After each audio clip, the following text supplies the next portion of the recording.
Hey everybody, welcome back to the Techegy podcast. This is the Techegy Nerds doing games of the month.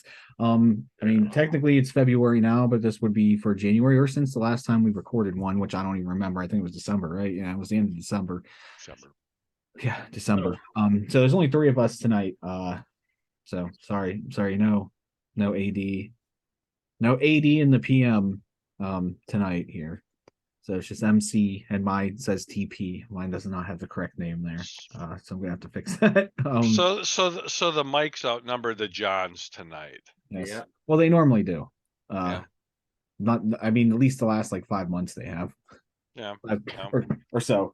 So, anyways, yeah. What do you guys been playing since the last time we talked about our games that we're recommending every month? Oh, there's a lot of good things that have come out. That you got, and I haven't played it yet, and I'm guilty of it. Is the Golden Eye that came out for the Xbox and the Switch? I do want to take a look at that. I mean, that may be something we talk about on the flagship. And again, it's just something I haven't looked at. I But did. did you? It I've looks. only played 20 minutes of it, It's but 20 minutes more than I did. Now, a game that did come out, and remember, there was a Friday the 13th in January, was a Friday the 13th puzzle game. And right now, it's not available anymore. So if you were lucky enough to get it, it's actually a pretty fun game. It's got a real sick sense of humor, which, I kind of get into that. I love sick senses of humor, if you can't already tell. Um, and it's a good puzzle game. It really does challenge me. It's something I downloaded it. I did get a Steam Deck, something, we want to talk about at some point, but it really works well. It's a fun game to play, for about half an hour, 45 minutes before you're falling asleep. And you can actually, there's a button you can make it go, ch, ch, ch, ha, ha, ha, which is pretty funny, actually. There's daily challenges on it. Mother helps you out. She's a little headless person up in the corner. It's got a really funny sense of humor. I've really enjoyed that. One of the games that I haven't played in a while, but I started playing again as I did bring out my Switch, but there's a Burger Time party game for the Switch. And it's not very expensive. It's something, I mean, if Andre was on, he'd be going, yeah, baby, I love that game. He came over here one day and he and I were playing the hell out of it, but I hadn't played it in a while. And what I like about that game, what's a lot of fun about that game is, I don't know about you guys, I like the original Burger Time game. It was really a fun game. Actually, I'm a ColecoVision fanboy, but I think the Intellivision version probably was a little better. But this game right here kind of encapsulates the fun that the original one was, but you can actually complete levels on it to unlock things. And it's got it's almost like a story mode. I've had a lot of fun with it. It's cheap. The game's like $15, I want to say. It's absolutely worth it. And I'm going to end this on a game I just started playing today. So going with one of JM, who's not part of the broadcast tonight, one of his, you know, he's like I am. We love the ColecoVision. That's our baby. I mean, that's what we grew up with. Was the first system I ever had.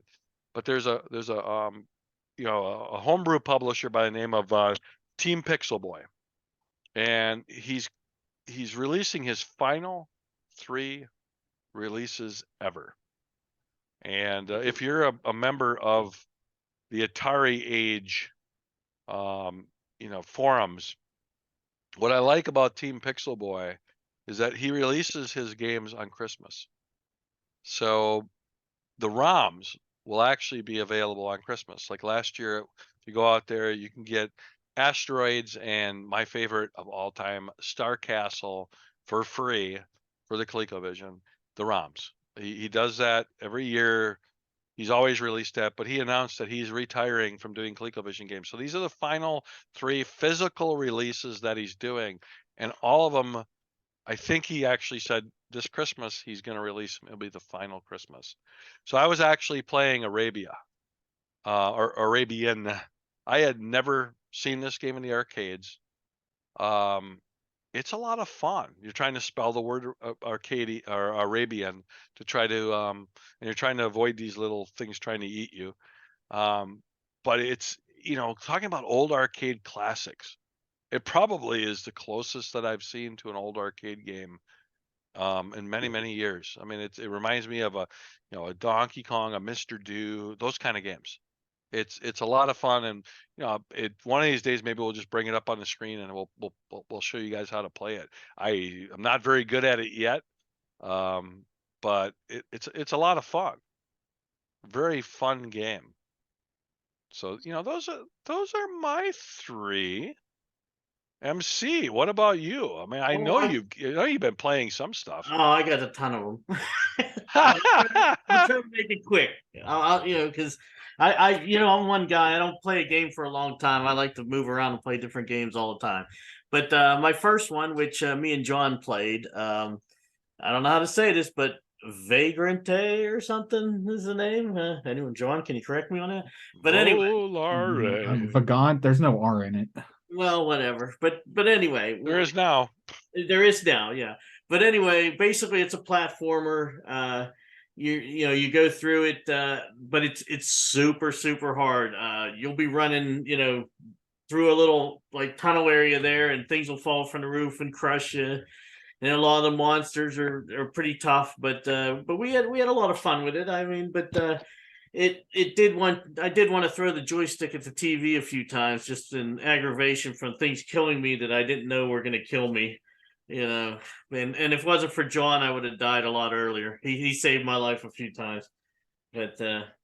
But anyway, moving on from that, another game me and John have been playing a lot of is the Survivalist, which I actually really like, except for two things. There's two problems with it.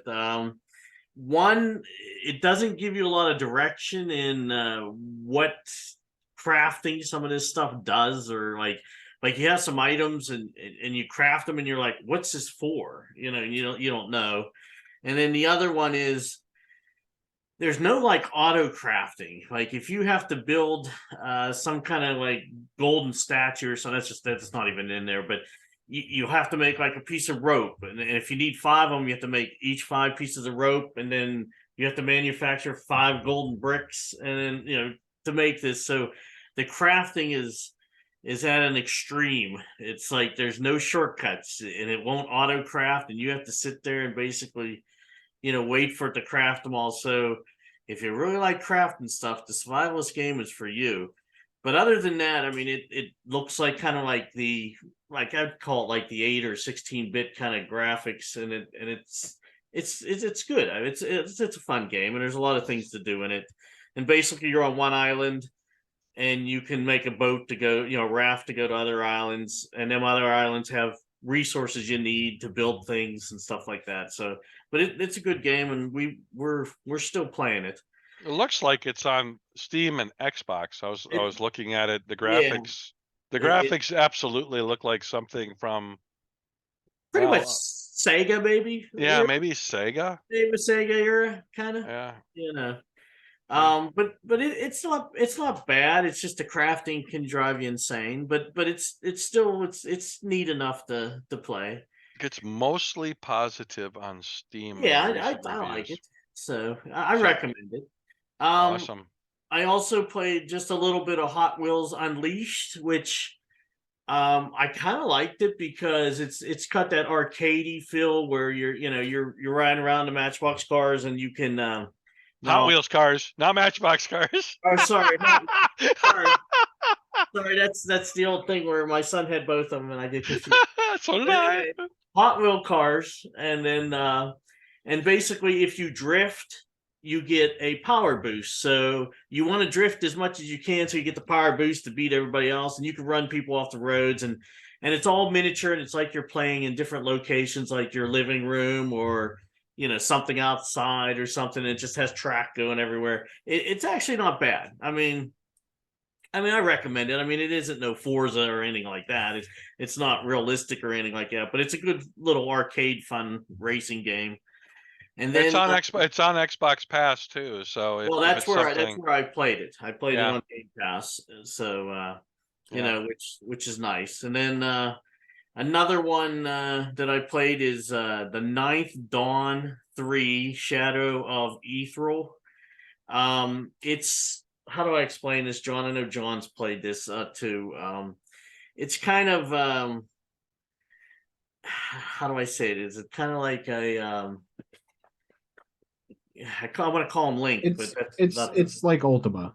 It's like Ultima, yeah. And Hmm. you run around. It's kind of an RPG adventure. You run around and you kill little monsters and you gain treasure and stuff like that. And it's a single player game though, but it isn't bad. I actually kind of like that one too. But it's basically, go into little, get treasure, go into caves and mines and stuff like that. And there's a little city, go around, talk to people, stuff like that. It's not bad. What else do I have here? Oh, my favorite one of all, which was in Game Pass, and everyone's talking about it, so I ain't gonna talk a whole lot about it. But Hi-Fi Rush, I love it. It's got a little bit of everything. It's got the platforming. It's got this music where you got to stick to the beat. I mean, you don't have to. You don't get penalized. But if you stick to the beat, you get more treasure, and there's hidden things, and there's also one thing I don't like is the old push the button at the right timing, like press A at the right time and B at the right time. But they got a mix of everything in there. There's good bosses to fight. The fighting, you get more combinations as the game goes on. The better, the further you get through the game, the more weaponry you get, and the more things you can do. So it's definitely an A+ game for me. Probably the best game I've seen so far this year come out. I don't know if it'll be that way by the end of the year, but so far this year, it's probably the best one. Next, I've been playing. Now I've been playing these for a while now. The Last of Us, I'm playing on PlayStation because I'm trying to time it with the show on HBO. So I'm playing a little bit of game, watch a little bit of the show, and they're pretty close. If you play the game and that, I mean, they changed the story a little bit, but it's all basically in there. So it's kind of neat to play it that way. I play for a couple hours and I quit, and then I watch the show for a couple hours, and I mean, the show's a little bit ahead of me right now, but I'm going to try to catch up this weekend. So, but I've been playing that, and then I'm still playing since the last couple shows. I'm still trying to beat High on Life and A Plague's Tale Requiem. I'm probably halfway through both of them, and each week I play a little bit, try to get a little further. And them, I think, are both excellent games too. But for some reason, Hi-Fi Rush just seems so polished and so good at so far this year. I'm liking that game the best. So, but that's what I've been playing. So Awesome. Cool. I'm going to touch on a couple things that you talked about real quick. So survivalists really like it, but it wears my patience very thin sometimes with the crafting, as you mentioned. I can't believe that they never fixed or did something about the crafting system where I can't just craft. If I have all the pieces of one thing, I have to make it each individual piece. I can't just craft the whole thing at one time.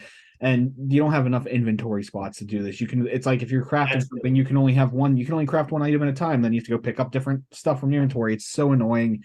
Another thing is, and I know it's supposed to be hard, it's called the survivalist. We're trying to survive. Listen, I play Dark Souls. I get it.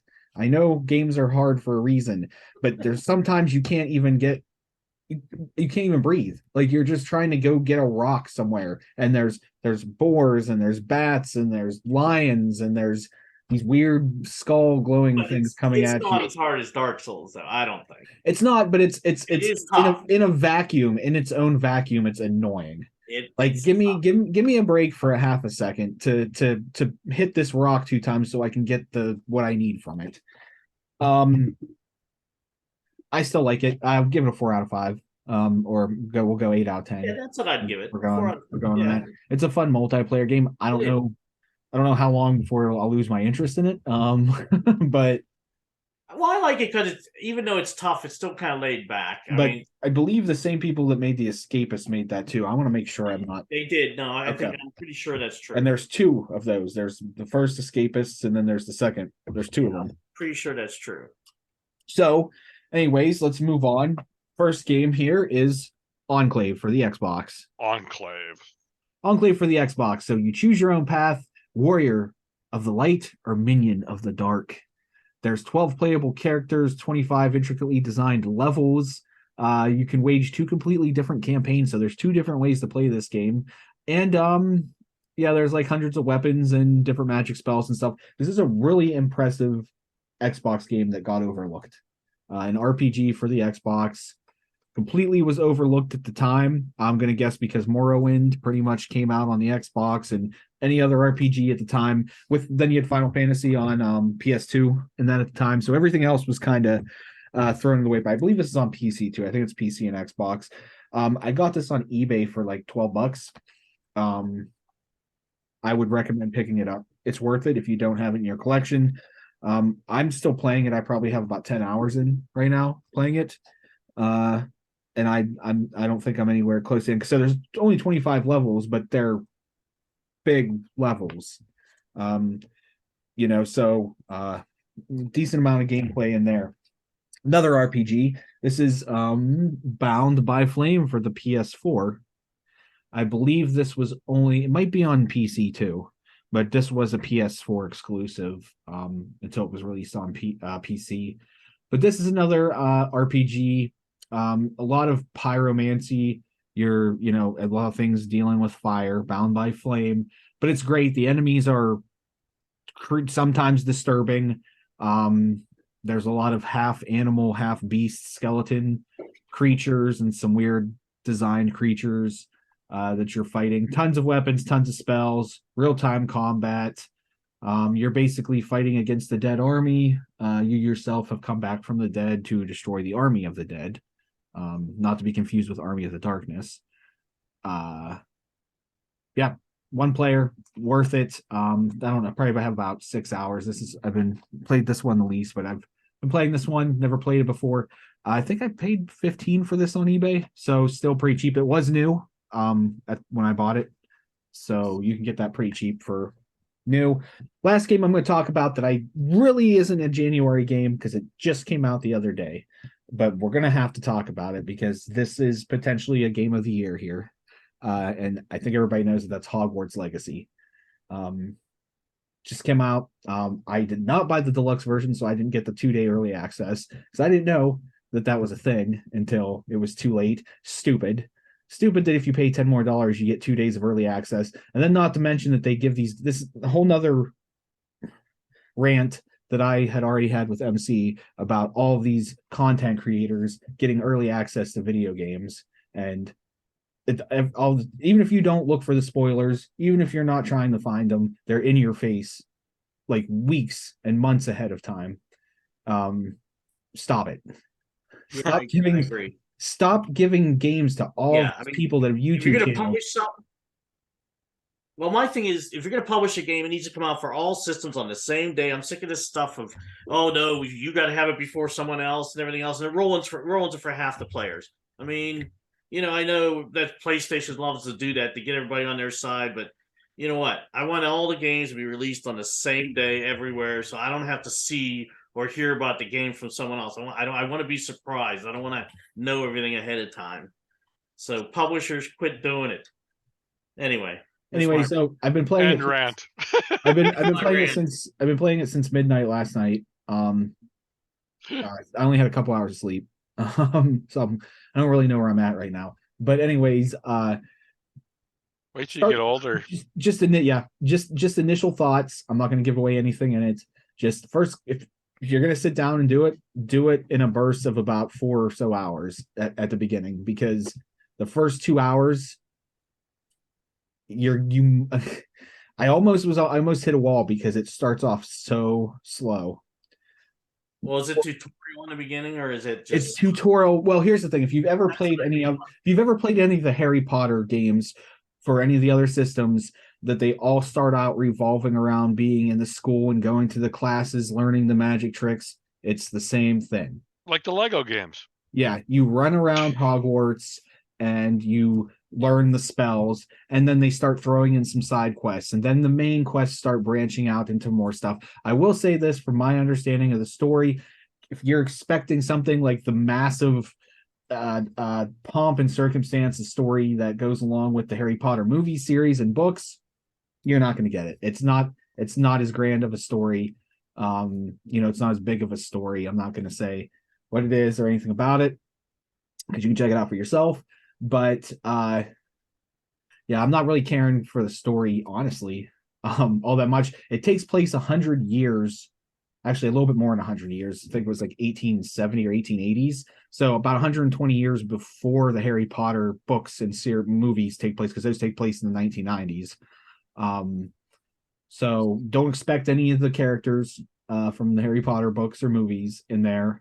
I mean, there's some related, like great grandparents, great grandparents and stuff. You'll recognize some names, last names, and things like that. But there's no Dumbledore. There's no Professor Snape. There's no Dumbledore's running over there. cat. There's no cat. I don't know. Initial impressions though, once you get in, the gameplay is really great. It feels like a solid RPG. I think sometimes it almost feels like Elden Ring, except for Elden Ring has more magic spells. So if you really want to play the real magic game, go play Elden Ring. John's favorite game of all time. John's favorite game of all time. Yes. Well, I still think Legend of Zelda Ocarina of Time still takes the cake for that one. That's my all-time favorite game. But anyways, I do have one rant before we quit. So yeah, no, I'm just gonna say I'll have a more in-depth review. We also have some stuff about an older game that we're gonna be comparing to a remake that was done in the last couple of years too. That's coming up on an episode of Play and that's going to be a good one. So, what is your rant, MC? Go for it. What you talked about. I like some of the games that do the tutorial where you pick either you're going to play the game or you're going to play the tutorial separately. I hate games now where you always have to go through this slow tutorial in the beginning where press the A button to jump, press the B button to or C button to or Y button to crawl. Or most of us can figure that out on our own. We don't need it being told to us. But if you do need help, it's nice to have a separate option where you pick it and you go through a little tutorial to learn the movements and that. I'd rather have an option instead of always being forced to do the tutorial. You know what I'm saying? Well, it's normally a waste at like 20 minutes sometimes on some games. Well, some games it's an hour or two. Yeah, it's boring it really turns me off to the game. There was one I played recently.